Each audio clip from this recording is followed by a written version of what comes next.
लिखा है, अब इस विषय में क्या ही कहें कि जब परमेश्वर हमारी ओर है तो हमारा विरोधी कौन हो सकता है। कि जब परमेश्वर सोचो हमारे साथ है, सारी दुनिया दूसरी तरफ हो जाए।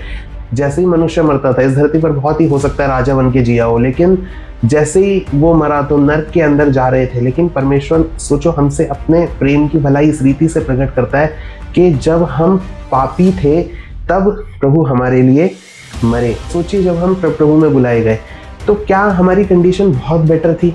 क्या हम अपनी चीज़ों में कितना स्ट्रगल कर रहे थे? हम मेहनत करते थे लेकिन मेहनत का फल नहीं पा पाते थे, या जो अगर कुछ कमाते भी थे तो वो कहीं ना कहीं इधर उधर नुकसान में चले जाया करता था। इम्पोर्टेंट मतलब होता है जो कि आगे फ्रूट प्रोड्यूस ना कर सके, कि एक ऐसा दुर्बल व्यक्ति जो कि कुछ प्रोड्यूस करने के लिए लायक नहीं था। सोचो, उसने पहले एक निर्बल व्यक्ति को देखा, उस निर्बल व्यक्ति के लिए अपनी जान दी, फिर उस अपने आप पर उसको प्रकट किया, उस निर्बल को निकालकर उसकी कंडीशन से इम्प्रूव किया और फिर ऐसी जगह पर ले जाकर खड़ा कर दिया कि जहाँ पर वो बलवानों को लज्जित कर रहा है। हालेलुया! ये महानता है हमारे परमेश्वर की, ये महानता है यीशु मसीह की, कि उसने जगत के निर्बलों को चुन लिया कि अब वो बलवानों को लज्जित करें।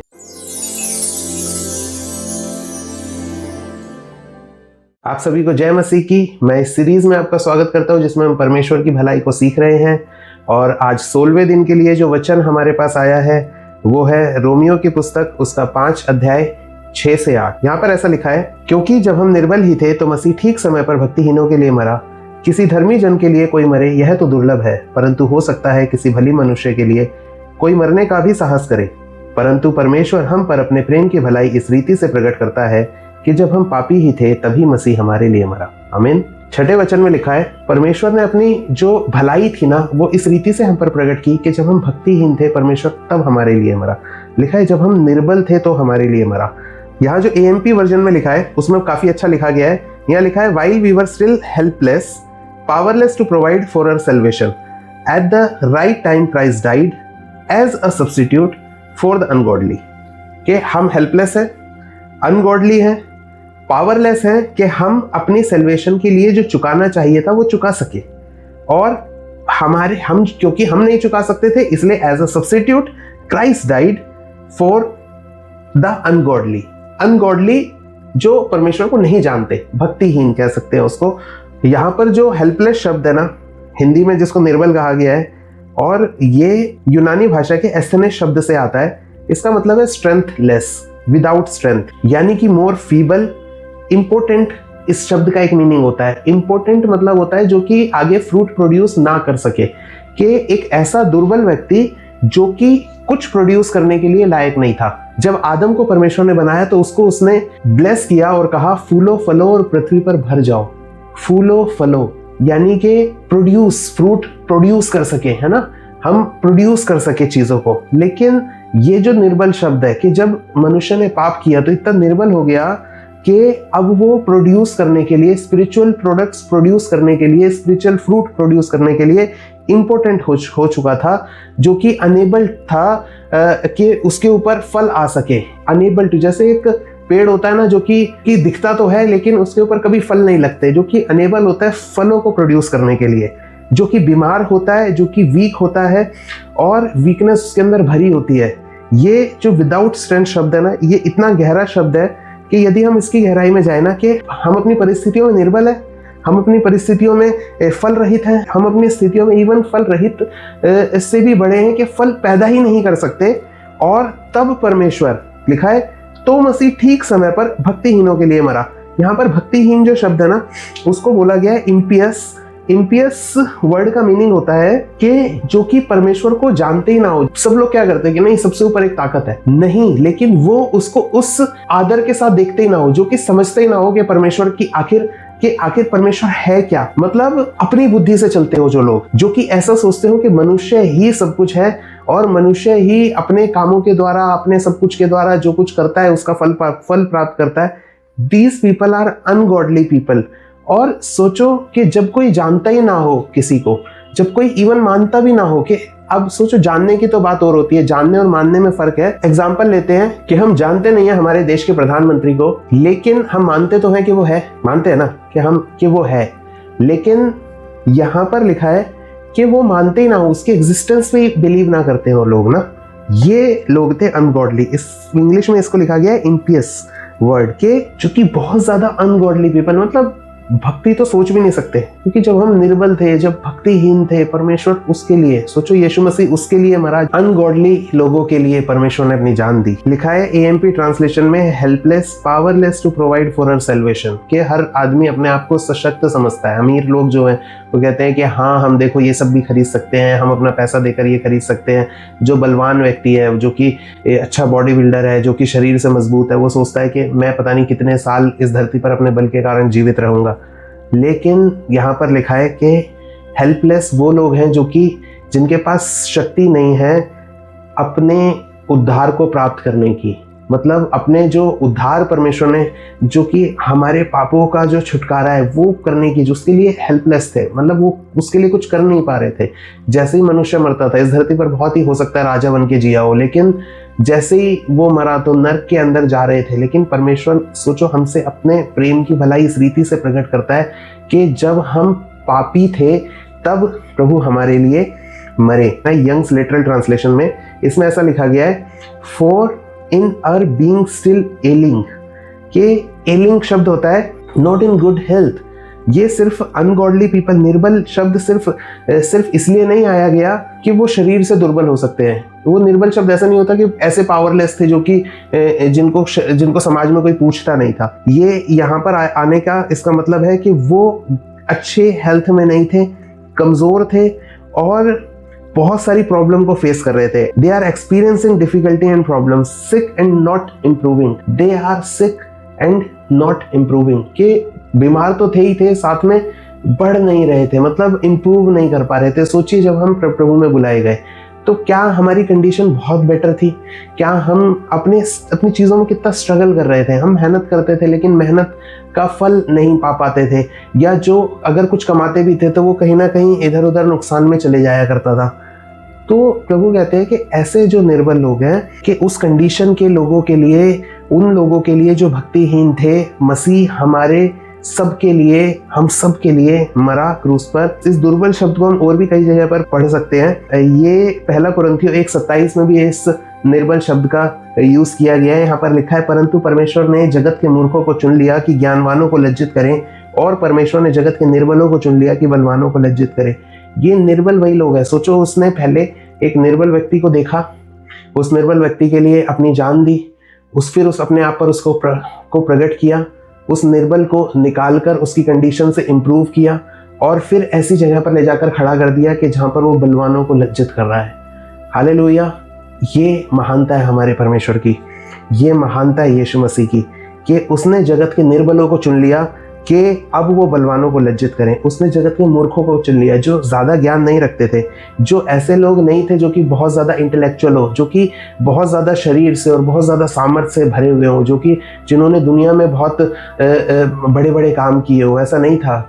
जगत के ऐसे लोगों को चुना कि जो कि मूर्ख थे, जो कि समाज में मूर्ख समझे जाते थे, जो अपनी नज़रों में मूर्ख थे, जो अपनी नज़रों में कमज़ोर थे, जो अपनी नज़रों में बहुत इज्जत नहीं थी जिनकी, उन लोगों को परमेश्वर ने चुना ताकि उन लोगों के सामने खड़ा करके लज्जित कर सके, अपने सामर्थ्य को दिखला सके। जो मूसा थे, एक ऐसे व्यक्ति थे कि 80 साल की अवस्था में भेड़ को चराने का काम करते थे, अपने जो उनके जानवर होते थे उनको चराने का काम करते थे। मिस्र देश से काफ़ी दूर रहते थे, मिद्यान देश में रहते थे। परमेश्वर ने वहाँ पर उनको दर्शन दिया। इवन मूसा जानते थे अपनी कमज़ोरियों को, जानते थे कि मैं नहीं बोल पाऊंगा अच्छा, मैं अच्छा बोलने में नहीं हूँ, मैं क्या ही कर पाऊंगा उन लोगों के सामने। लेकिन परमेश्वर ने ऐसे लोगों को चुना कि उठ, और जो सबसे सामर्थी किंगडम थी उस टाइम पे, जो सबसे सामर्थी राज्य था उस टाइम पे, उसको टक्कर देने के लिए परमेश्वर ने एक भेड़ चराने वाले व्यक्ति को चुना, जो कि 40 साल से मिद्यान देश में भेड़ चरा रहा था, जिसको कोई आइडिया नहीं था। सोचो एक ही काम हम 40 साल तक कर रहे हैं। आप रेगिस्तान में हो और ऐसे एरिया में जहाँ पर बहुत कम हरियाली होती है, वहाँ पर दूर दूर तक जाना पड़ता है, और भेड़ों को चराने के लिए बहुत कम जो है हरियाली मिलती है। वहाँ पर 40 साल तक धूल खाने के बाद परमेश्वर एक ऐसे उस व्यक्ति को चुनते हैं और बोलते हैं, जाके दुनिया के सबसे सामर्थी राजा के सामने खड़ा हो जा और उसको बोल मेरे लोगों को जाने दे। परमेश्वर ने जगत के निर्बलों को चुन लिया कि बलवानों को लज्जित करें। परमेश्वर ऐसे ही काम करते हैं, वो महान है। अगर उन्होंने आज आपको चुना है ना, तो और आप पर अपने आप को जाहिर किया, अपने उद्धार को जाहिर किया, तो ये इस बात को हल्के में लेने की ज़रूरत नहीं है। इस बात को ये समझने की ज़रूरत नहीं है कि हम पहले बहुत अच्छे थे। हम परमेश्वर को नहीं जानते, इसलिए हम परमेश्वर की उस सामर्थ्य को अपने जीवन में एक्सपीरियंस नहीं कर पाते। जैसे जैसे परमेश्वर को जानने की कोशिश करेंगे ना, उसको जानने, उसको समझने की कोशिश करेंगे और वो अपने आप को आपके ऊपर रिवील करेंगे जब, तो आप समझ पाएंगे कि सच में परमेश्वर असंभव काम आपके द्वारा कर सकते हैं। असंभव कामों को करने के लिए ही उसने आपको चुना है। यदि आज आपके ऊपर परमेश्वर ने अपने वचन को, अपने नाम को और अपने उस उद्धार को प्रकाशित किया है ना, आप जानते हैं यीशु मसीह को, तो मैं चाहता हूँ कि खड़े हो जाओ, फिर से जान लो उस परमेश्वर को, क्योंकि उसने जगत के निर्बलों को चुना है कि वो बलवानों को लज्जित करें। चुने तो गए हो, आप निर्बल हो, आप समझ रहे हो अपने आप को निर्बल हो, लेकिन आज इस बात को समझने की कोशिश करो कि परमेश्वर ने इसलिए आपको चुना कि बलवानों को लज्जित करें। खड़े हो जाइए उस परमेश्वर के साथ। लिखा है, अब इस विषय में क्या ही कहें कि जब परमेश्वर हमारी ओर है तो हमारा विरोधी कौन हो सकता है। कि जब परमेश्वर सोचो हमारे साथ है, सारी दुनिया दूसरी तरफ हो जाए। लिखा है कि उसने हमें जयवंत से भी बढ़कर बनाया है। हालेलुया। 7वें वचन पे आते हैं। 7वें वचन में यहाँ पर लिखा है, किसी धर्मी जन के लिए कोई मरे यह तो दुर्लभ है, परंतु हो सकता है किसी भले मनुष्य के लिए कोई मरने का भी साहस करे। यहाँ पर वचन कहता है कि किसी धर्मी जन के लिए कोई मरे यह तो दुर्लभ है। दुर्लभ क्या बात है? दुर्लभ मतलब कि इंग्लिश में पढ़ते हैं तो लिखा है, it is an extraordinary thing. AMP version में it is an extraordinary thing, कि इट इज नॉट ऑर्डिनरी। ये एक असामान्य बात है कि कोई बेकार व्यक्तियों के लिए मर रहा है। सोचो, एक घर में एक अगर बेटा कुछ नहीं कर पाता अपने जवानी के दिनों में, तो उसके घर वाले तक उसको धिक्कार देते हैं, उसको निकाल देते हैं, कहते हैं निकम्मा है तू, तो भाई निकल जाए यहाँ से। बच्चा अगर अच्छे अपने एग्जाम में परफॉर्म नहीं कर पाता, अच्छे मार्क्स नहीं लेकर आ पाता, तो उसके माँ बाप उसको धिक्कार देते हैं कि तू तो बेकार है, तू तो नालायक है, तूने हमारी बेइज्जती करा दी। यहाँ पर लिखा है, धर्मी जन के लिए कोई मरे यह तो दुर्लभ है। क्या आप सोच भी सकते हैं कि कोई जब धर्म, मतलब समझ रहे हो, दुर्लभ है कि कोई धर्मी जन के लिए मरे। अपना प्राण कौन देता है? हम उतना ही दे पाते हैं किसी को जितना कि हमें नुकसान ना हो रहा हो।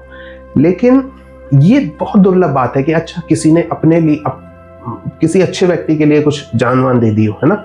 धर्मी जन के लिए कोई मरे यह तो दुर्लभ है, परंतु हो सकता है कि भले मनुष्य के लिए कोई मरने का भी साहस करे। हो सकता है कि कोई अच्छे व्यक्ति के लिए, कि जैसे हमारे सैनिक हैं, सोचो हमारे लिए लड़ाइयों पर जाते हैं, मर जाते हैं, क्यों? क्योंकि उन्हें अपने देश का, अपने लोगों का वास्ता है। लेकिन सोचो वहीं पर ही एक टेररिस्ट हो, उसके लिए कोई लड़े, नहीं हो पाएगा ना, क्योंकि वो बुरा है। सब जानते हैं कि कोई बुरे व्यक्ति के लिए नहीं कुछ अपना देता।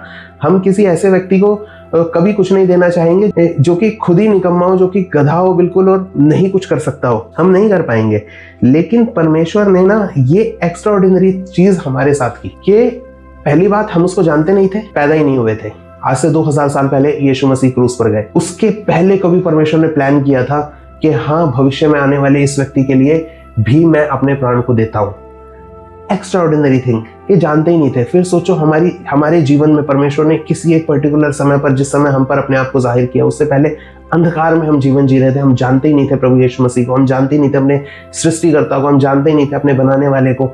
हम इधर उधर भटक रहे थे। और सोचो वो भी समय था कि परमेश्वर ने हम पर अपनी भलाई को प्रकट किया। क्यों?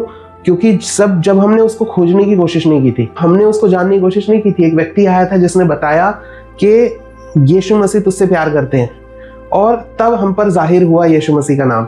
आप में से बहुत से लोग ऐसे होंगे, खोज भी नहीं रहे थे हम उसे। लिखा है, परंतु हो सकता है कोई भले मनुष्य के लिए मरने का भी साहस करे, परंतु परमेश्वर हम पर अपने प्रेम की भलाई इस रीति से प्रकट करता है कि जब हम पापी ही थे तभी मसीह हमारे लिए मरा। इंग्लिश में लिखा है 8वें वचन को, जब हम इंग्लिश में पढ़ते हैं केजेवी वर्जन में, यहाँ पर लिखा है, गॉड कमेंडेथ हिज लव। दूसरे वर्जन में हम पढ़ेंगे, वहां पर लिखा है कि गॉड शोड हिज लव, या गॉड डेमोन्स्ट्रेटेड हिज लव, कि उसने अपने प्रेम को दिखाया। लेकिन ये जो कमेंडेथ वर्ड है ना, इसका बहुत गहरा मीनिंग है। केजेवी वर्जन हम इसलिए पढ़ते हैं क्योंकि एक ओरिजिनल ट्रांसलेशन मानी जाती है। ये कमेंडेथ वर्ड जो है ये सुनिस्ताहो शब्द से आता है, जो कि एक ग्रीक भाषा का शब्द है। इसके लिए होता है टू सेट टुगेदर, मतलब डेमोन्स्ट्रेट करने से इतना एक्सप्लेन नहीं कर पा रहे हैं हम इसको, लेकिन कमेंडेथ जो वर्ड है, जो एक्चुअल उसकी ट्रांसलेशन थी, ये कमेंडेथ वर्ड था, सुनिस्ताहो शब्द से आता है और इसमें लिखा है, इसका मीनिंग होता है कि सेट टुगेदर, इक्वल कर दिया। उसने क्या किया, उसने नीचे वाले व्यक्ति को, ये बेसिकली ऊंचा व्यक्ति नीचे व्यक्ति को अपने साथ लाकर बिठा देता है। To place together, to set in the same place, to bring और bend together, to stand with, के पास खड़ा करना किसी को, एकदम उसके पास। सोचो परमेश्वर कितना महान, सबसे ऊंचे सिंहासन पर बैठा है और वचन कहता है कि उसने हमको अपनी दाहिनी ओर बैठने का मौका दिया। उसने, जब हम यीशु मसीह पर विश्वास करते हैं तो उसने अधिकार दिया कि अब हम उसके दाहिनी ओर उसके साथ बैठ सकते हैं। इतना जमीन से उठाकर सबसे ऊंचे सिंहासन के साथ बैठाना बहुत बड़ी बात है। लिखा है, but God commended his love towards us in that while we yet sinner God Christ died for us। लिखा है जब हम पापी थे, we were yet sinners। ये सिनर शब्द जो है ये हमरटोलोस से आता है और हमरटोलोस शब्द का मतलब होता है कि जो कि डिवोटेड होता है सिन की तरफ, के पाप की तरफ डिवोटेड है और उसको और कुछ सूझ नहीं रहा है। कि जैसे डिवोशन होता है ना, डिवोशन क्या आता है, अंदर से श्रद्धापूर्व के परमेश्वर के लिए या किसी और चीज के लिए, पैशनेट। तो we were passionate about sin, we were passionate about going away from God, we were passionate to do things which are not recommended, not commended by God, but God showed his love, कि जब हम उस condition में थे परमेश्वर ने हमको अपने पास अपने लिए बुला लिया। यहां पर लिखा है, एक शब्द इसके अंदर आता है सिनर में, हेथन। हेथन वो व्यक्ति होता है जो कि किसी रिलीजन से, किसी परमेश्वर से किसी का उसका लेना देना नहीं होता। ये कंप्लीटली, मतलब सिनर शब्द समझ रहे हो, ये वो व्यक्ति नहीं है जो कि सिर्फ परमेश्वर के खिलाफ किसी ने काम किया, किसी ने पाप किया, नहीं। ये वो व्यक्ति है जो कि बहुत दूर है परमेश्वर से, जो कि जानता भी नहीं है। पेगन इसको बोल सकते हैं। पेगन एक शब्द होता है, ये एक इररिलीजियस व्यक्ति को दर्शाता है, ये अनकल्चर्ड, अनसिविलाइज्ड आदमी को दिखाता है। हेथन जो शब्द है, ये हेथन शब्द एक ऐसे व्यक्ति को दिखाते हैं जो परमेश्वर से बहुत दूर है, कोसों दूर है, जो कि इसका मतलब है ही नहीं उसको कि कहीं से परमेश्वर का कोई लेना देना हो, जो कि बिल्कुल रिस्पेक्ट ही नहीं रखता हो परमेश्वर के लिए। ये वो व्यक्ति को दिखाता है और कहता है वो व्यक्ति जो कि सबसे धर्मी है, उसने अपने प्यार को दिखाया। और कैसे दिखाया, कि वो व्यक्ति जो सबसे दूर था, सबसे निचली पोजीशन पे था, उसको बुला के अपने साथ एक अच्छे सिंहासन पर उसको अपने साथ बिठा दिया। और क्या किया, इसके साथ आदर के साथ, एक अनंत जीवन के साथ उसको ब्लेस किया। उसको इस धरती पर ही नहीं बल्कि इस धरती के बाद आने वाले जीवन के लिए भी तैयार कर दिया, ब्लेस कर दिया परमेश्वर ने। उन सब बीमारियों से निकाल दिया जिसके लिए वो निर्बल था, उन सब शरीर की कंडीशन के लिए जो कि अनफ्रूटफुल कंडीशन में था, अब वो फल सकता है। लिखा है, यदि तुम मुझ में बने रहो तो बहुत सा फल फलोगे। तो आज के जो वचन का निष्कर्ष था वो ये था कि परमेश्वर ने हम ऐसे भक्तिहीनों के लिए, जो कि परमेश्वर को जानते नहीं थे, निर्बल थे शरीर से, परमेश्वर से बहुत दूर थे, उसके लिए परमेश्वर ने अपनी जान दी, इस धरती पर आए, क्रूस पर मारे गए, गाड़े गए, तीसरे दिन जी उठे। तो यदि आज आप किसी बात से डिस्करेज्ड हैं, आप इस बात को भूल बैठे हैं कि उसने मेरे लिए जान दी है, आप इस बात को भूल बैठे हैं कि वो एक अच्छा परमेश्वर है, और यदि जानते भी है लेकिन भीतर से नहीं आ रही है वो जो स्पिरिचुअलिटी, जो प्रेम, जो उत्साह पहले जब हमने उस पर विश्वास किया था तब हमारे साथ था और अब वो खो गया है, तो मैं कहता हूँ आज इस वचन को मनन कीजिए अपने जीवन में, इसको लीजिए, अपने भीतर तक इसको जाने दीजिए, क्योंकि लिखा है कि जब हम भक्तिहीन थे तब उसने हमारे लिए जान दी। तो अब तो आप उसको जानते हो, अब आप कैसे उससे दूर रह सकते हो, अब वो कैसे तुमको छोड़ सकता है? क्या तुम्हारी छोटी छोटी गलतियां उसके प्रेम को कम कर सकती हैं? ऐसा बिल्कुल नहीं है। परमेश्वर ने अपने प्रेम को किसी भी रीति से कम होने के लिए नहीं बनाया, वो खुद प्रेम है। उसने उस प्रेम को हम पर जाहिर किया कि उसने हमें बचाया, उसने हमारे लिए अपनी जान दी। वापस आ जाओ, आज वापस आ जाओ, परमेश्वर से मेल मिलाप कर लो, फिर से मेल मिलाप कर लो। मैं आज एनकरेज करता हूं आपको, 16वें दिन में मेल मिलाप कर लो उसके साथ। इस वीडियो को ऐसे व्यक्ति के साथ जरूर शेयर कीजिए जो कि आपको लगता है जिसको इसकी आज जरूरत है, जो परमेश्वर के प्रेम में और बढ़े इस वीडियो के द्वारा, तो उसके साथ इसको जरूर शेयर कीजिएगा। इसी के साथ आप सभी को जय मसीह की। हम कल मिलते हैं 17वें दिन में और परमेश्वर की भलाई को और अच्छे से समझेंगे। सभी को जय मसीह।